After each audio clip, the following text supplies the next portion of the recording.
વિદ્યાર્થી મિત્રો, મારી યુટ્યુબ ચેનલમાં તમારું હાર્દિક સ્વાગત છે. આજે આપણે SY BCom sem 4 chapter 3 Kutch university taxation 2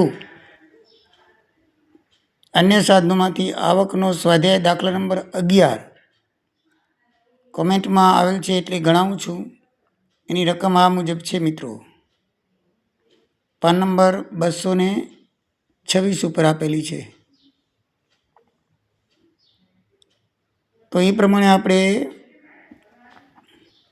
income from other sources એટલે અન્ય સાધનોની આવક મુજબ ગણતરી કરવાની છે કરપાત્ર રકમ. તેમાં આઇટમ નંબર 5 આવકની છે અને જાવકની ખર્ચાની 3 આપેલી છે.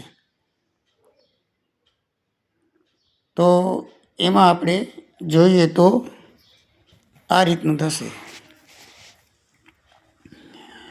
પહેલી આપેલી છે ભારતીય કંપની પાસેથી મળેલ ડિવિડન્ડ 63,000 રૂપિયા. તો એમાં 10% TDS બાદ કરેલું છે એટલે આપણે ગ્રોસ આવક શોધવી પડે. જેમાં TDS કે ઇન્કમ ટેક્સ જે કંઈ બાદ કરેલું હોય તો એ આપણે એની મૂળ ગ્રોસ ટોટલ ઇન્કમ શોધવી પડે. એટલે કે 90 એ 100 તો 63,000 એ કેટલી, એટલે આપણે પદ માનવું પડે. તો 63,000 ગુણ્યા 100/90 કરીએ તો 70,000 રૂપિયા કુલ ડિવિડન્ડ મળ્યું હશે. ને પછી એમાં 10% 7,000 કાપીએ એટલે 63,000 મળેલા હોય. બરાબર. એટલે કુલ ગ્રોસ ડિવિડન્ડ આપણે શોધવું પડે. તો ગ્રોસ ડિવિડન્ડ 70,000 થાય. એ જ પ્રમાણે લોટરીની મિલકત છે એ પણ TDS થઈને 30% આવી છે. તો 70 એ 100 તો 70,000 કેટલા થાય? 1,00,000 રૂપિયા લોટરી રકમ હોય તો એમાં 30% કપાઈ જાય 30,000 એટલે 1,00,000 મળેલા હોય. બરાબર છે. તો એની ગ્રોસ એટલે મૂળ કિંમત છે 1,00,000 રૂપિયા ગ્રોસ ઇન્કમ. પછી ત્રીજી છે પત્તાની રમતમાંથી આવક મળી. એટલે એમાં ક્યારેક મળતી આવક કહેવાય, કેઝ્યુઅલ ઇન્કમ કહેવાય એને. એટલે એમાં કોઈ કપાત ન પડે, સંપૂર્ણ કરપાત્ર થાય. એટલે પૂરેપૂરી રકમ 25,000 રૂપિયા લેખાશે. ત્યાર પછી સરકારી જામીનગીરીમાંથી કમાયેલ અને મળેલ વ્યાજ એ પણ સંપૂર્ણપણે કરપાત્ર છે, કાંઈ પણ કપાત નહીં મળે, 14,000 રૂપિયા છે. મળેલ પેન્શનમાં મિત્રો ત્રીજો ભાગ 1/3% એટલે 33.1/3 એ કપાત મળે છે આપણને. અને વધારે 15,000 મળે એવો નિયમ છે. તો પેન્શન 1,30,500ના છે તો એના 33.1/3 કરીએ અથવા એના ટકા કરવાના છે. અહીંયા ટકા લખી નાખીએ. અહીંયા શું છે? ટકા. 33.1% લખો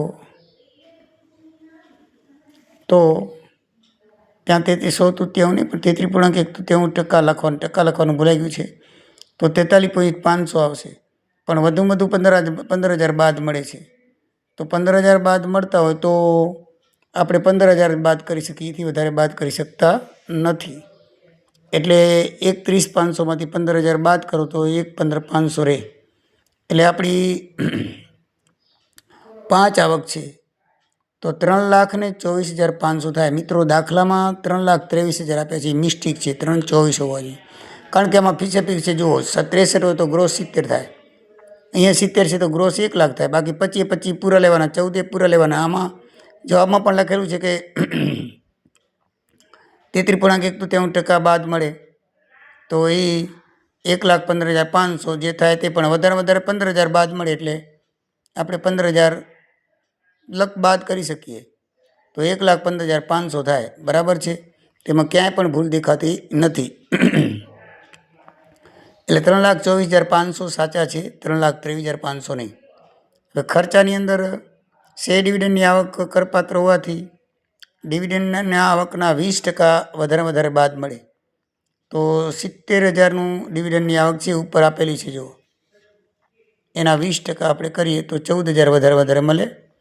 અને વ્યાજ ઉઘરાવવા બદલ ખર્ચો થયો તેને વ્યાજ 14,000નું છે.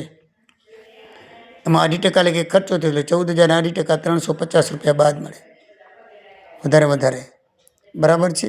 તો 3,24,500માંથી ટોટલ 14,350 બાદ કરી એટલે 3,10,150 અન્ય સાધનોની કરપાત્ર આવક કહેવાય. બરાબર. જવાબ આવે છે 1,000 ઓછો, 3,09,000 આવે. આપણે 3,10,000 આવે. એ ઉપર 1000ની મિસ્ટેક છે ને એ જ છે. દાખલો એકદમ સાચો છે મિત્રો, જરા પણ ખોટો નથી. એ 1000 રૂપિયાની ત્યાં ભૂલ છે. બરાબર છે. તો આ પ્રમાણે થશે. જય સિયારામ, જય દ્વારિકાધીશ.